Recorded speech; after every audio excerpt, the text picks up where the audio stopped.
in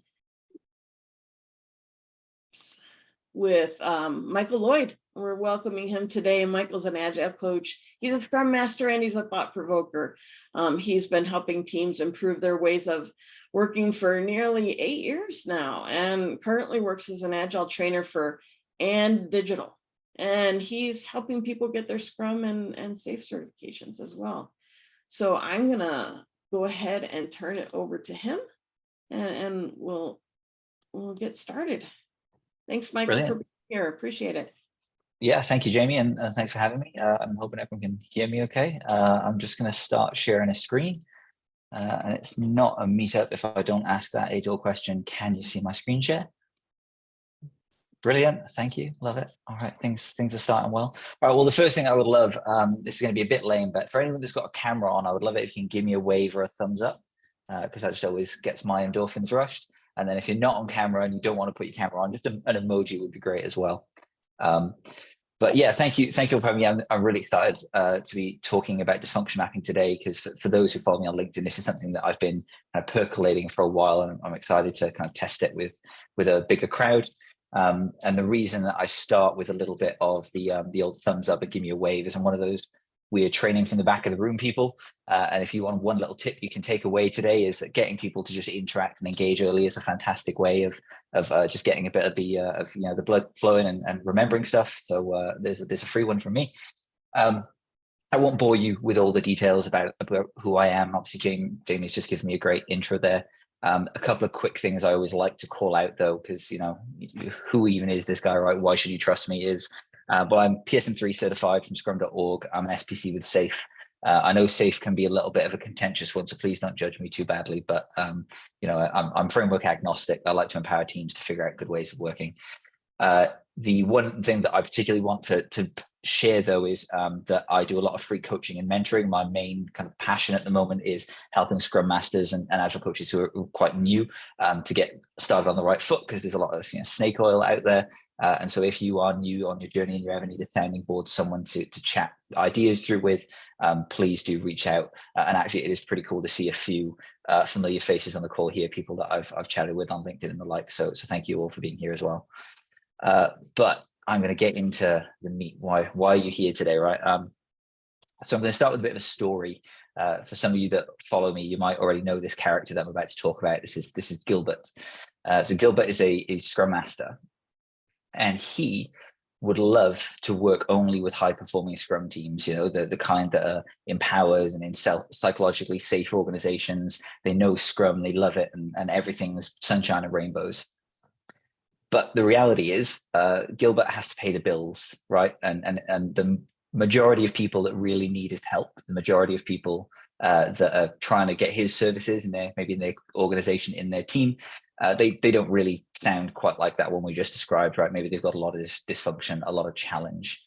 And so Gilbert, he interviews at a few places. He talks to a few recruiters, maybe has a few interviews. And there's a few red flags, but he realizes ultimately, well, my job, I'm a Scrum Master. I'm here to help people. I'm here to help them to get Scrum right.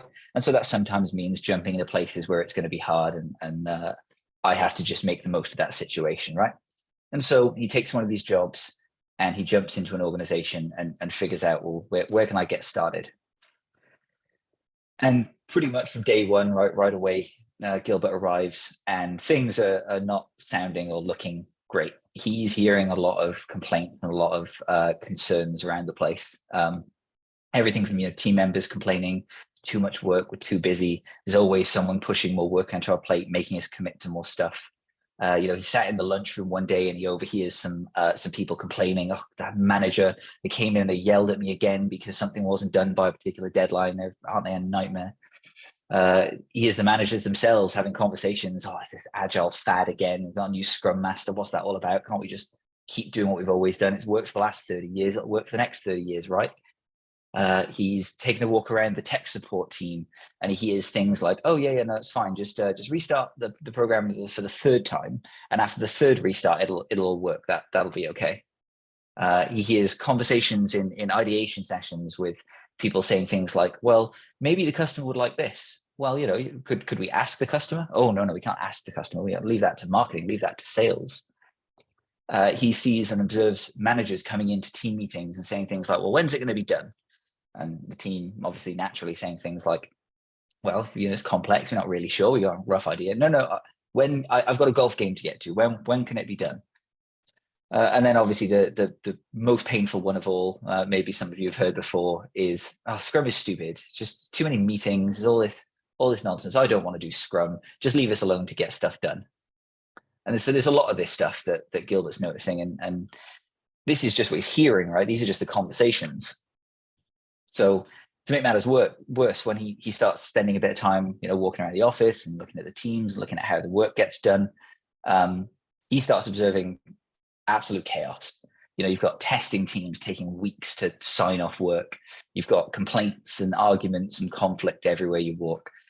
Code bases that are fragile and scary. No one wants to push changes through because who knows what's going to break next. You have managers that are disrupting teams like a meteor blasting in and killing off all the dinosaurs and then going off on their lunch break. You've got work being declined at sprint reviews. You've got integration issues, right? Merge requests being the thing that everyone's frightened of. You got unhappy customers and complaints and bad SAT scores and endless meetings and everyone's time being taken up in things that they don't find valuable. You've got a complete lack of direction for the products, maybe even not even clarity on what the products are, right? What even is our product, right? We just do tasks. That's what we're here for. And on and on and on and on it goes. So, I mean, the first question is, does this sound relatable to anyone? Does anyone maybe give us a chat or a thumbs up? Has anyone experienced a situation like this before? Yeah, let's get a couple of nods. Yeah, there's a lot of issues there, right? And it's just fire to fire, problem to problem. Where do you even start, right? And so the secret, I always like to tell stories about Gilbert because, spoiler alert, it's me, right? I'm Gilbert. This is just my way of talking about my experiences without getting into too much trouble. And so I've been in this situation more than once. What I have found is that over the years, there's always a lot of chaos, but there almost always seems to be a path through. There's missteps, there's challenges, but almost always, if you spend enough time, you help the team and you coach through, you usually find a solution, you find an improvement, right? That's why I've been doing this for as long as I have. I will admit there is one time that I quit a job 2 weeks in because it was just completely unsalvageable and I didn't want to waste any more time. But other than that one occasion, every other time I've managed to find a way through and to get to something that was better than there was before. And what I found over that time is that my approach has become kind of repeatable. So the way that I tend to start categorizing, solving problems, working through my solutions, it ended up actually falling into quite a repeatable pattern. And that's kind of what I want to share with you a little bit today. And I am trying to keep a little bit of an eye on the chat as well. And I'm noticing people say, this isn't exclusive to Agile organizations either, right? This could apply in a lot of places. Like I said, this is what I want to share with you today is what's this approach that I use that's now become quite repeatable for me, hopefully a tool that you can use in your organizations. Before I get to that though, before we get to answers, one thing I want to make super clear is the reason this matters to me, the reason it's important to me, and I think it's useful, is because this approach is empirical. So what I'm trying to avoid is these people that you can probably see on screen right now. I'm sure you've probably seen images like this before. I wasn't smart enough to create this graphic, but I like it and it's always helped me.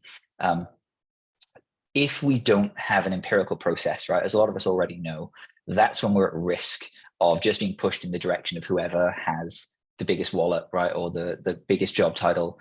It's where you can jump from fire to fire. It's where you can burn people out, or even people that they're tired of all the talking, they're tired of all the failed solutions, and they just want to push us in a certain direction. And yeah, Comic Agile have got like 16 different versions of this. There are many, right? We've all seen things like this. But the biggest risk, from my perspective, is actually that we don't want to become one of these people, right? That's the risk of not having an empirical process as a Scrum Master or an Agile Coach, is we might actually inadvertently become one of these people. So one of our biggest challenges is often this thing called credibility, right? That's how it usually gets leveled to me, is a lack of credibility when people don't want to believe you. Maybe trust is a better word. Who are you to tell us that we should do things differently?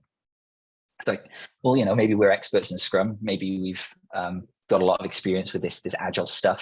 And maybe we know what better looks like because we've seen it a bunch of times. But that doesn't necessarily mean that people are going to believe us, right? That doesn't mean they're going to just take our word for it. So we need them to trust us, to guide them, to realize that their current ways of working maybe are not perfect, that they need to adjust. And so we'll revisit this concept a little bit later. I just wanted to seed it in your mind now as a kind of a start point, that everything we're going to talk about from this point on, at least in part, hopefully, is about creating a bit of trust and a bit of empiricism in the things that we do. So I've just told you a bunch of problems, right? Probably ones that you're familiar with, those things that Gilbert observed. What's the answer? How do we actually get from there to where we want to be? Well, the first thing we have to start with is an important realization, right? Which is often there are themes, there are connections between the things that we're observing. And as coaches, as Scrum Masters, that's one of the skills that we develop, is our ability to sense those patterns, to start figuring out how these things connect. They aren't often clear to other people. And sometimes they're not even clear to us, right? Sometimes we're really just relying on that experience and that gut feeling that we've developed. So we might think that stuff is related, but we don't necessarily know until we start doing stuff. But that's what empiricism is all about, right? There's a reason I use that word. So there's that boring theory that a lot of us probably forgot the second we passed our CSM or our PSM1 certifications about, 3 pillars of Scrum. Anyone remember that stuff? I might, if anyone wants to see if they can remind us by putting the 3 pillars in the chat, that would be awesome. Who gets there first? Empiricism is important, right? It's how we observe what's really happening, what's actually happening in the real world, and then make small changes that give us visibility towards our better outcomes over time. So there you go. I've got a few in the chat: transparency, inspection, adaptation. Brilliant. That's what I'm looking for. And so everything that I'm about to talk to you now, in some way, is going to connect to that concept, because that's what it's all about, right? It's taking those 3 pillars that we know are important in Scrum, we know are important in all empirical processes, and applying them not just to the work that we're doing, but to us as coaches and Scrum Masters, right? And to how we solve problems. And so it helps if we can observe what's really happening. What are people seeing? What are people doing? What are people feeling?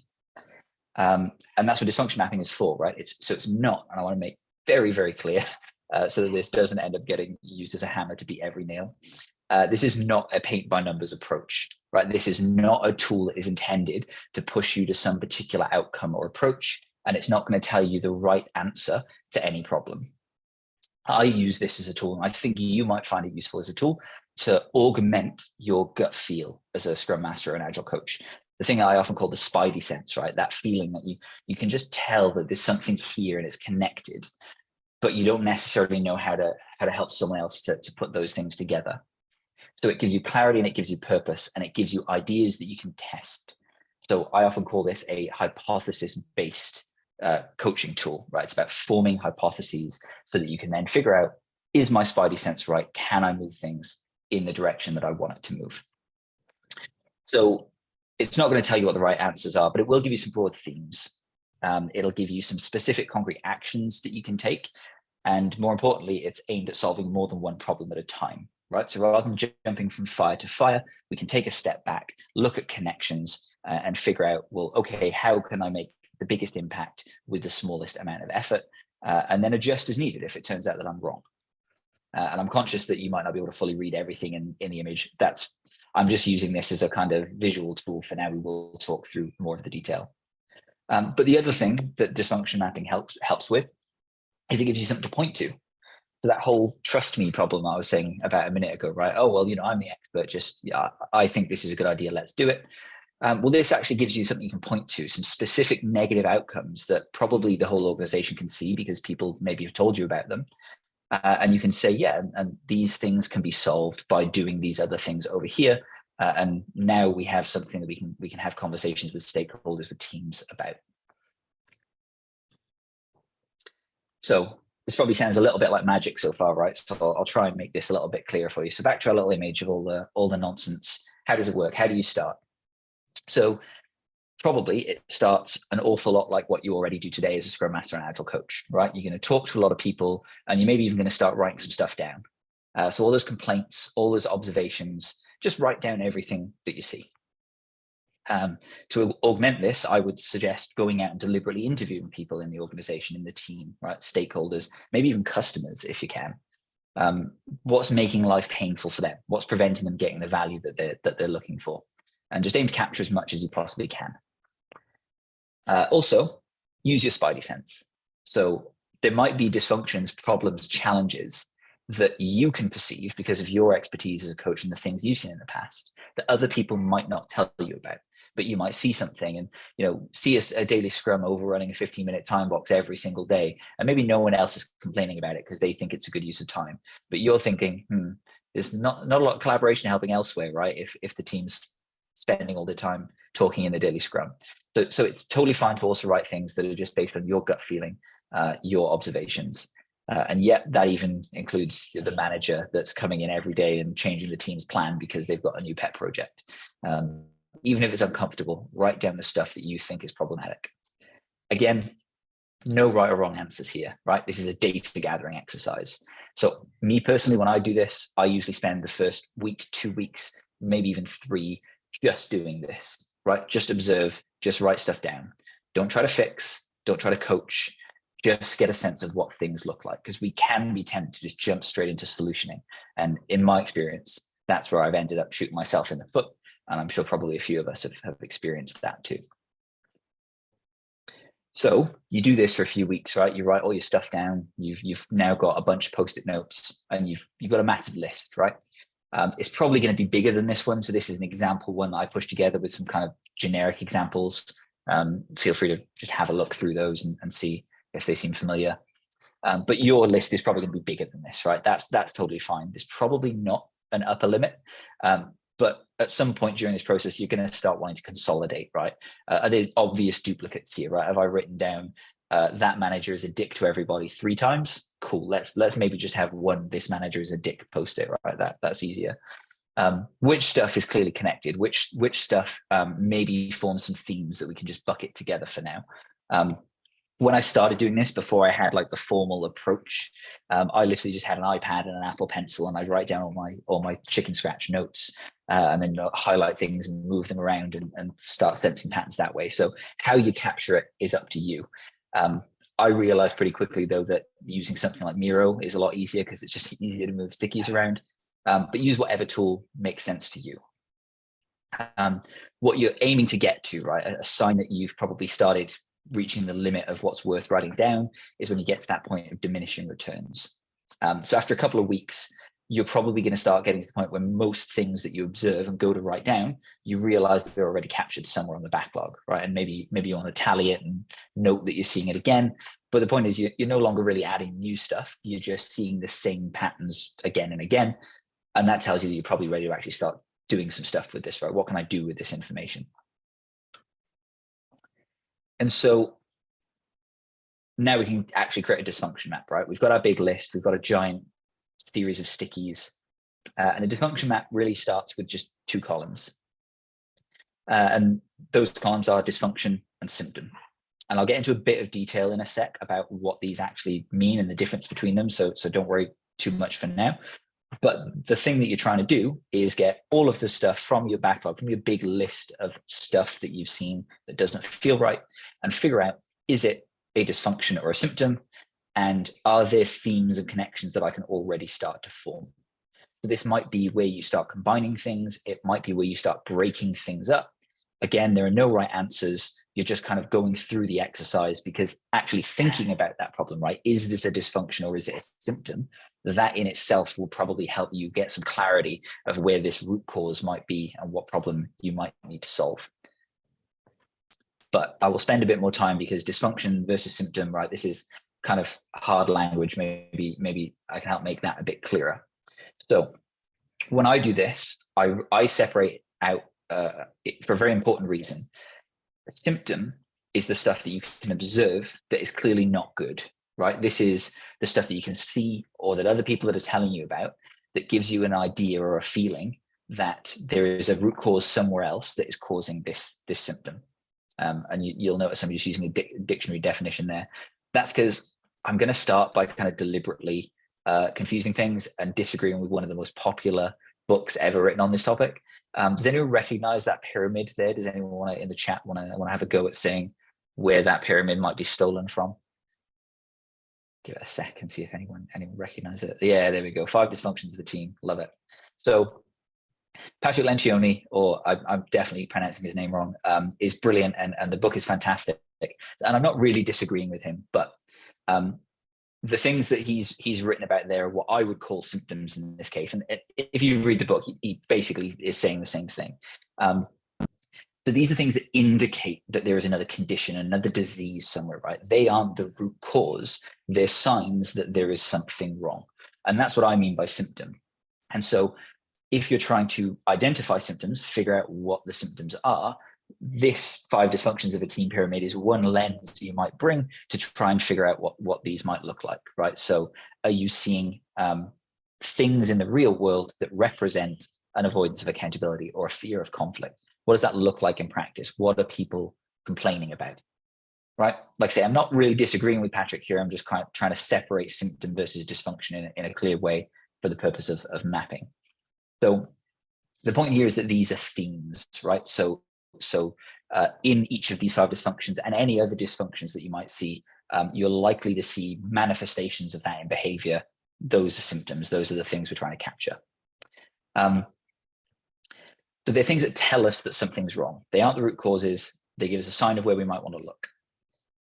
How you capture these is one of those things that's going to come straight back to your spidey sense. You're not necessarily looking for any particular right or wrong answers here. You're just trying to figure out, well, which things feel wrong, like the temperature or the rash that tells me I might be getting sick.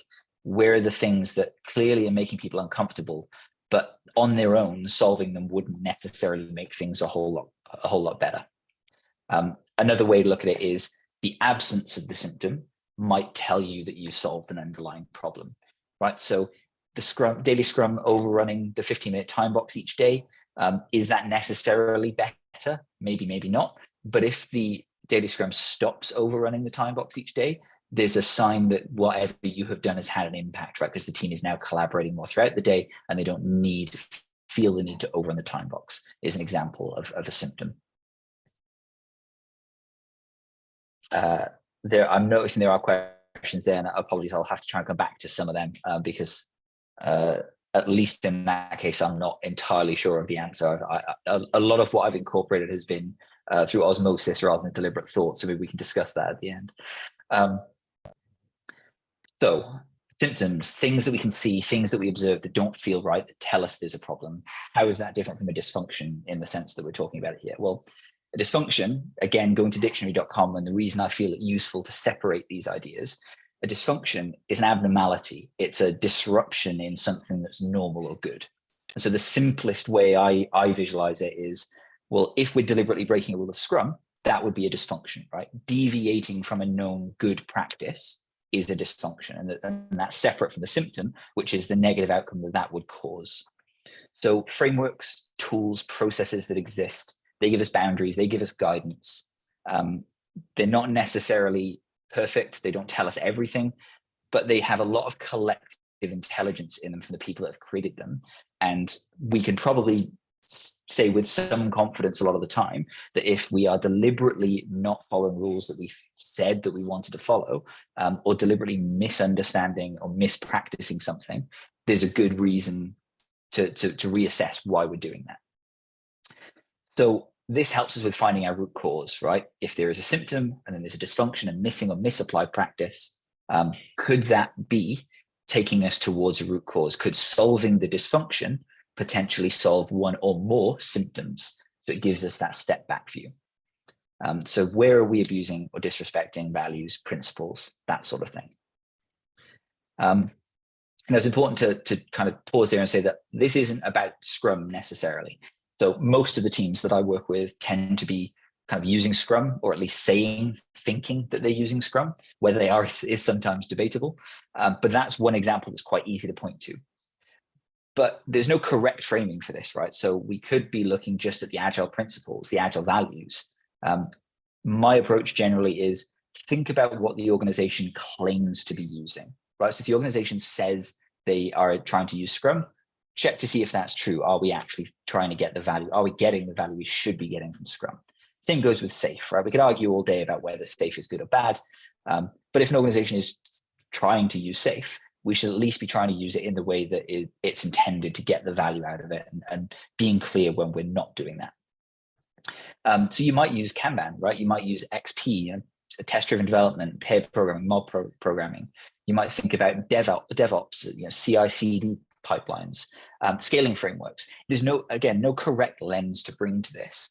This is just about using your knowledge as a coach, as a Scrum Master, and saying, well, could some of these things be either completely missing and would be helpful to us, or do we think we're using them but we're getting it wrong, right? And again, the reason this could be coming down to your knowledge is because the org might be completely oblivious to some of this stuff, right?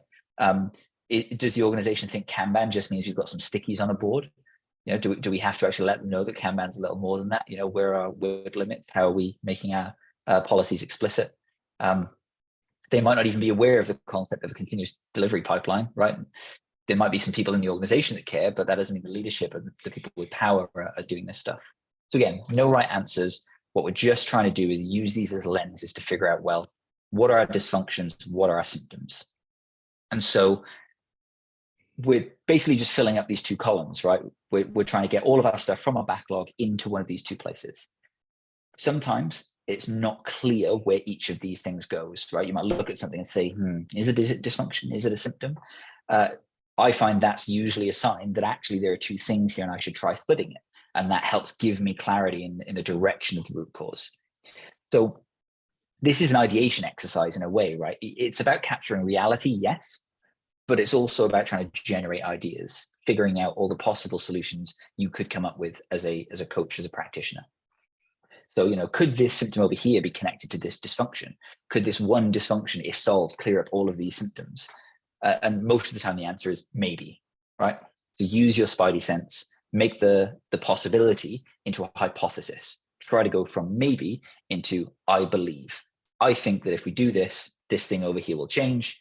And now you have a hypothesis you can test in the real world, right? Will this do what I think it's going to do? So how do you actually get to that, right? To the solution? That's the hard bit. I can probably hear you, Mike. You're making this sound like it's just easy. Just, come up with a solution. Sure. But there is one thing I'm going to ask you to trust me on today. Maybe you'll already believe me, but it depends. TM, I love that comment. Thanks. But if there's one thing I'm asking you to trust me on today, it's that effective coaching is about helping people to understand purpose. Now, I'm sure a lot of people here will just agree and understand that immediately. Some people maybe not. I don't have time to go through all the reasons why I think that's true. But the dysfunction mapping is built around this concept. What I've learned is that you can't just tell someone what good looks like. You can't just tell them there's a better way. You can't direct them or even give them a solution. That doesn't tend to lead to long-term, powerful, lasting change. So dysfunction mapping is based on this idea that we actually are here to help people understand purpose. So they want the solution and they can maybe even find better solutions than the ones we could create because they now understand that purpose. So most important step in dysfunction mapping that you may be tempted to skip, and I see someone there that said lead with why, absolutely, is this idea of, well, what is the purpose, right? This dysfunction that we've identified, this missing piece or this misapplied practice, what is the purpose of it when practiced properly? So you can use that collective intelligence of those frameworks and those approaches to help you answer that question, but you're shifting the focus away from rules, right? Oh, well, we should have a 15-minute daily scrum because that's the rule and Scrum says so. Well, no, we should have a 15-minute daily scrum because we're a collaborative team that talk to each other all the time, and we shouldn't need more than that to synchronize our plan for the day. Helping people understand the why is where the value comes. So please, if you're going to use this approach, this is the most important step. So yeah, for each of those dysfunctions, your goal is to come up with at least one purpose for everything. And sometimes, again, you might find groups here, right? You might find a single purpose statement actually covers multiple dysfunctions. So once again, you're potentially narrowing down and solving multiple problems with a single step. And I really, really encourage you to lift your thinking up to that why, right? Why does the practice exist? Why do we care about it?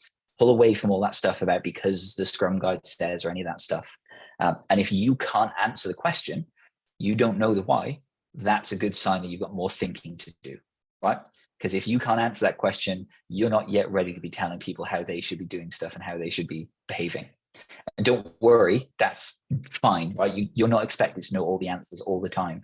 Sometimes taking a day or two to really sit and think about the purpose of this stuff to get to the answer is the right thing to do. And that, again, is one of the value pieces of this approach, is it gives you that chance, that space, and that focus. So my tip is if you're wondering, have I thought about this purpose in the right way, is can I make a compelling case to someone who is not an Agile practitioner as to why this thing exists? If you can do that, it's a good sign your purpose is in the right place. And if you're really struggling, you can use the map itself, right? So look across to those symptoms that you're linking this to, because sometimes the purpose of the thing is to prevent exactly those symptoms that you've already captured. So that gives you another way to help formulate that purpose. And so a quick example of that, right, is transparency of customer needs is important because it solves the problem of unfinished or low quality work, right, or constantly changing plans. That's why we want a product owner to be present in sprint planning, because without a product owner that's a member of the team and is always around, we're not going to have transparency of the customer needs, at least not as much. And that could be why we're struggling to keep to our plans and to know what the customer is even asking for, to put one example in that. And so go through that process, right? Spend the time that you need figuring out these purpose statements until eventually all of them are covered, right? Most of your symptoms are covered by at least one dysfunction. Dysfunction is covered by at least one purpose. Now you're ready to start coming up with your solutions, right? Come up with your plan for change. So remembering that we are here to help people to understand the purpose, we want to think about things like, well, how do I make it transparent, right? How do I show the problems being caused by this dysfunction? How do I make people understand that the absence of this thing is actually not in our best interest? And given that, how do we make sure that something changes in the organization, in the team, so that that purpose is realized and is fulfilled? So I'm probably sounding like a broken record by now, but remember, there's no right answers, right? We are still forming hypotheses. So trust your spidey sense, reason through that why to form a hypothesis. It's okay if you're wrong, right? You don't have to know the answer to every question. You just have to say, I think, given what we're seeing, that perhaps we can do this and see this thing over here change. And you might come up with multiple solutions as well. That's also totally fine. So you can have 4 or 5 potential solutions for one given purpose statement. And that's fine because it gives you options, right? You could maybe then decide, do I go after the quickest wins? Do I go after the ones that I'm more likely to get support for from the leadership? Again, that's up to you because there are no right answers. We're just trying to build a plan that we can be confident we can test in the real world. And so, again, I probably hear you saying, well, that's easier said than done. How do I actually come up with a solution, Mike, right? Like what do I do when I've got all these purpose statements and I need to figure out, well, what do I do with it? And particularly for those of you that don't have as many years of experience as some of us, that could be quite a daunting challenge, right? If you're brand new as a Scrum Master, you've read the theory, you know what all this stuff says, but how do I turn that into concrete actions? Well, here are some of the lenses I use, right? This is how I reason through and come up with my solutions. As I look at my purpose statements, and then I'll apply those 3 pillars: inspection, adaptation, transparency. So transparency, can we make the problem visible so that people can feel the pain of it directly? Is there a visual board or a data set somewhere being used that we could make this problem visible on so people see it every day? Inspection, can we create a regular inspection opportunity? Can we make sure that a certain group gets together once a day or once a week to talk about this problem, or that at some regular meeting that already exists that this is being thought about or asked? Adaptation, so that the obvious one is, can we make small changes? But to get more specific, it's, can we repurpose an existing session, meeting, event? Can we repurpose an existing tool or existing, say, Kanban board to give visibility to solve the problem? You could do the same thing reasoning through the values. I won't go through them all now, but it's really worth thinking about, are some of these missing, right? Could increasing courage in this team or this part of the organization, could adding focus on this part of a plan, or increasing respect between these two teams that are constantly fighting be a way to solve the problem? Even the core elements of Scrum, right? So Scrum's got these events and the accountabilities, the artifacts, commitments as well. Think through whether one of those could be a solution to a problem. And I know that might sound a bit circular, right? Because we've already kind of talked about these things being missing in our dysfunction app as dysfunctions. But Scrum is a loop, right? It forms a feedback loop. So sometimes the answer to this thing is rubbish is this other thing over here needs to get better, right? Maybe the reason the daily Scrum is overrunning the time box every day is because our sprint planning is a complete mess and we're not really planning. And then we get to the sprint and realize that we don't have enough understanding of the work. So sometimes other elements of Scrum are themselves the solution. And to take it a step further, this is my favorite one. This is how I tend to think through most of my solutions is Barry Overeem's 6 stances of a Scrum Master. As everyone, most of us probably have seen this, maybe a show of hands. I'm not sure if this is as popular as I want it to be. Yeah, cool. At least a few. So I love this. I think this is one of the most useful concepts that I ever encountered as a Scrum Master. 6 stances of a Scrum Master is something you can work through like a checklist. So look at your purpose statements and say, well, could I teach a concept, right? Could I do a workshop refresher on Scrum 101? Could I teach test-driven development or CI/CD concepts? Could I act as a mentor and help someone in the team grow into a problem solver, impart my knowledge to them so that they become the advocate or driving force? Could I act as a coach and ask powerful questions to reframe the issue, helping the team to come up with novel solutions that I couldn't have even thought with alone? I'm just noticing the comments, and yeah, so another thing you might want to use is the anti-pattern version of this. Change agent, right? So could I introduce an experiment? Could I introduce some data so the team can see a problem or try something new with safe bounds? Impediment remover, right? Can I identify bad behavior and remove a person from a situation that maybe they're creating negative outcomes? Is this something slowing down the team that I could cause the removal of? And I love that language from the Scrum Guide, right? Because we don't have to remove the impediment ourselves all the time. Sometimes it's just realizing what the impediment is and making it visible to others so they can remove it. Facilitator, right? Could I facilitate a conversation, a workshop, a session to make the problem visible and help people brainstorm? And so all of these are things you can just run through against your purpose statements. And you could literally, I'm even thinking about setting this up as a game, is draw cards or roll dice, right? Pick some random things. So, I picked 3. I got transparency, Scrum Master, and facilitator.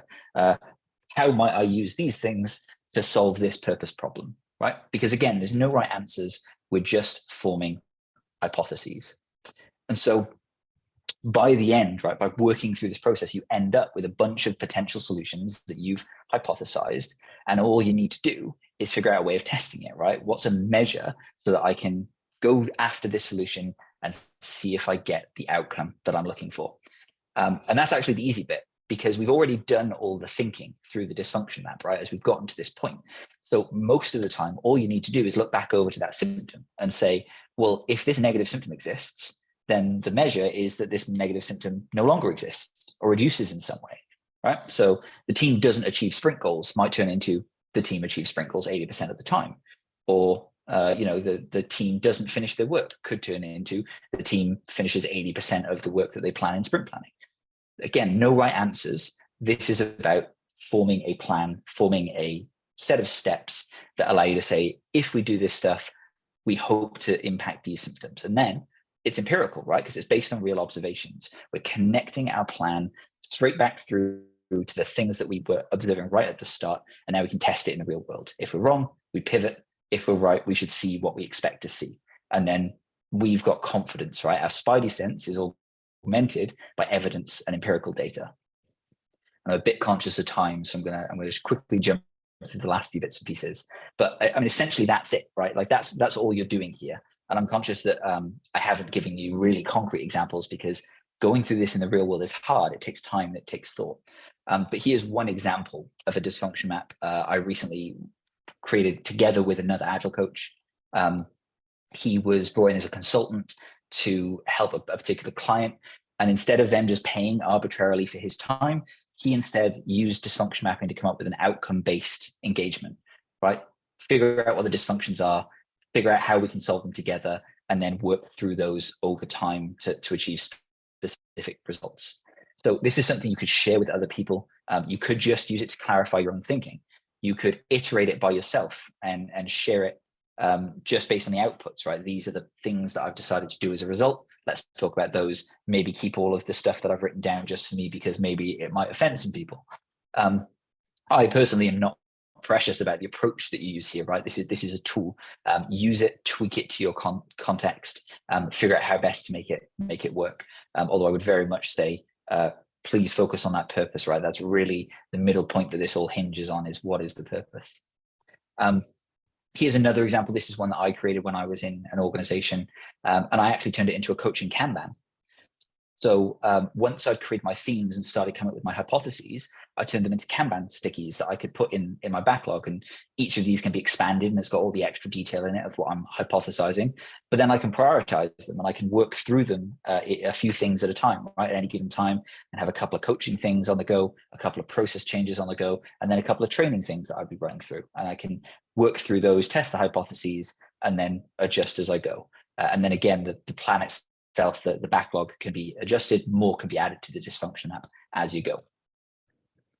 And so I'll try to wrap this bit up quickly. I'm going to be creating a Miraverse template for this. So if you want a template to put this into practice, hook up with me on LinkedIn, and I'll try and get this out in the very near future so you can give it a go. The most confusing thing, if you haven't figured it out, is you start from the right-hand side and work left. There are good reasons for that I won't get into now, but that's just one thing that might catch people out. And then additionally, I'm currently working on a workshop that is designed to go through this in practice with people. And that's going to be at two different levels. So one is experienced practitioners bringing their own observations in their organizations, going through and forming a map together in groups. And then another is for less experienced practitioners, where we use case studies to go through the process where you maybe don't have your own examples to bring. So again, if either of those sound interesting to you, please reach out, and I'll be looking for volunteers to test that with. So that's basically it. And my summarization there is, I hope this as a tool at least has piqued your interest. Next time you're in an organization, you're feeling lost and like there's too much to do, think about trying a dysfunction map, see if it helps you come up with a bit more of a concrete plan and stops you getting completely lost. So I'm sorry that was lots of me just talking. I'd love to hear some questions. And for anyone that wants to follow me on LinkedIn or come to my meetup, which is called Do Things Differently with Agility, that I co-host with a couple of other people from And Digital, please check out that link. But that is me, and I'll throw it over if there's anything. I can share the deck. Yeah, I'll make that available somewhere afterwards. But yeah, if there's any other questions, I will stop my screen share in a few moments and throw it back to Jamie. Thank you. This is amazing. I really, there's so much value here, and really just even going through the exercise will make us better practitioners, right? And on our own road to mastery. So this is really outstanding. Thank you, Michael. One question is, like, is there a Miro board that you can share that has the examples that are in the slides, in case we want to read some of those stickies just to get an idea of the kinds of things, perhaps? Yeah, absolutely. I can. So the main thing I have to be a bit careful of, right, is some clients don't like their real life dysfunctions being captured. So I don't know how much I can share. I've got at least one that I'm allowed to share, so I'll try to do that one. But yeah, connect with me on LinkedIn. I will get as much content out over the next couple of weeks as I can. Awesome. So he'll share that and the slide deck with me, and I'll send that out to you. If you register, obviously you're all here, so you'll get the email with this information, and as well as follow Michael on LinkedIn. And we do have questions. We have a hard stop at noon today, so let's quickly go. I saw Gregor's hand here first. Edward was first, though. Oh, I'm sorry. That, Gregor. Thank you. Thank you. First off, a logistics question. Just if you could go ahead, Michael, and post in the chat a link to that meetup group. I would love to be able to have that. Very good point, and I probably should have already done that, but yeah, I will grab that right now. Fantastic. Thank you, Jan. I actually saw that was just posted. Yeah, cool. But secondly, I wanted to ask that in the context of, if you have a team that has not only multiple stakeholders, but a product owner that is kind of split across wanting to be able to please multiple masters, for lack of a better word, how giving that as an example, what steps would you take to be able to craft through this process, to be able to recognize that kind of dysfunction and work towards a solution? Not to put you on the spot with your own thing in 2 minutes, but yeah, no worries. Yeah, the time constraint here is difficult, right? And I want to make clear that although this is a cool tool, it's not magic and it won't give you an answer in an instant. My immediate thought to that, though, if I was to just brainstorm a couple of things, would be a product owner being stretched across multiple teams. There's something there around the dysfunction of focus and commitment. If I were to use Scrum values, there's something there around probably just the role of the product owner in and of itself. Although Scrum theoretically does allow that, right? There are boundaries to how much you could stretch it, and I would probably be looking somewhere towards the direction of mentor and impediment removal. So, is there, as a mentor, can I actually help the product owner to better manage their time and to solve their problems? Or could I remove impediments so that the things that are stretching the product owner across multiple teams might allow them then to focus on the things that they need to focus on? But again, you'd have to kind of reason through the process, come up with a hypothesis, test it, maybe get it wrong once or twice, and then kind of get there in the end. All right. So we had Gregor. Yeah. Michael, thank you so much. This is gold. My question is, how do you surface this to the clients and the projects? And we briefly discussed on LinkedIn already, but is it a big bang, or do you start to sprinkle it in the retros, or do you go to management first? Like, how do you, because you're observing for a long time and all of this stuff is accumulating, when do you really start working and how do you phase that in? Yeah, it really depends on the client. And to be honest, how I use the tool is kind of the bit that changes the most. So the tool, within its boundaries stays quite consistent, but then how I kind of interact with the rest of the organization does change. Some organizations are very low trust, low psychological safety. I would not even show them that at all. I would just show them the hypothesis statements at the end and say, here's what I'm thinking. In organizations that are a bit more high trust, I would try and at least partway through start collaborating with product owners and other stakeholders to kind of include them in the process. But they have to be willing to see the potential stuff on the backlog of making them look like they're not perfect, which some organizations won't like. So this is one where your mileage may vary for sure. Okay, but you're avoiding the shaming, throwing the kitchen sink at them, just probably more solutions oriented and be positive about it, right? Yeah, I would certainly never try to use it as a shaming tool. I don't think that usually creates good outcomes. Plus, I'm not very good at that. I'm just too non-confrontational, I think. But yeah, I think use it as a tool to it's that empiricism thing, right? Use it as a tool to say, hey, this has been observed. People are saying this. It's not necessarily me, but these people over here are saying this stuff. Scrum has this rule. These are objective statements, not my opinion. Now we can connect that and try and change something, Cool. Thank you. It's great stuff. All right. Well, we are pretty much out of time. Again, Michael, thank you so much. And we really look forward to your workshop and the artifacts from the meeting that you'll share with us later. And just want to say thank you again. Really, this is truly fantastic and brilliant, really. I love this. So I want to dive right in and give it a go. Yeah, thank you. Well, please reach out to me if any of you try this. I'd love to see any examples that you produce as well. So thank you all for listening to me. Perfect. Thanks again. And thanks everyone for coming and joining us today at Scrum Master of the Universe. Have a great rest of your day. Appreciate everyone. Thanks all.